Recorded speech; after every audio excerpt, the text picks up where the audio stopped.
3, 2, 1. Ignition and liftoff of the Falcon 9 to the space station on the first commercial launch from Kennedy Space Center's historic Pad 39A. Quite a sight that brings a legendary launch pad back to life in Florida. This is the same launch pad where Neil Armstrong bid the Earth farewell before his trip to the moon nearly 5 decades ago. And these 3 students from the Buffalo Public Schools got to witness today's historic launch in person. They have an experiment on board that rocket, which will dock with the International Space Station on Tuesday. Those 3 lucky students are at the Kennedy Space Center, courtesy of Delaware North, which runs the visitors complex there. 7 Eyewitness News reporter Allie Toohey has more on this trip of a lifetime. 3, 2, 1.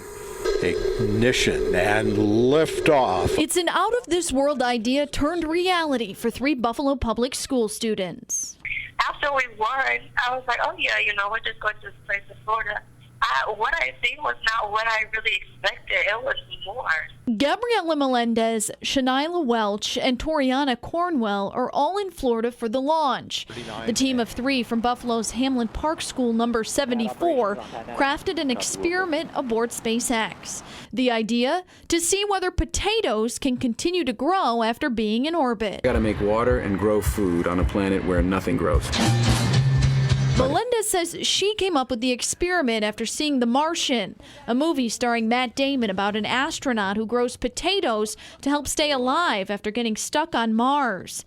Their design went up against dozens of other experiments in a contest spanning across Western New York. It took probably about 2.5 months, 2 hours after school, every single day, to write this thing, and they worked incredibly hard on it.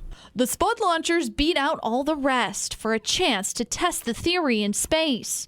And so their potatoes are aboard SpaceX, headed for the International Space Station for a 6-week stay before returning to Earth. The only downside, the students were at the Kennedy Space Station Saturday for the launch, but it was postponed because of a technical problem.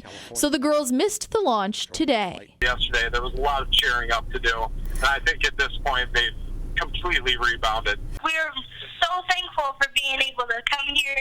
I really want to thank everyone who helped out. To the space station on the first. And the students say the real work begins when those potatoes return. They're going to be planted at a greenhouse at UB to see whether they can survive after being in space. We're live in the newsroom this evening. Allie Toohey, 7 Eyewitness News. Really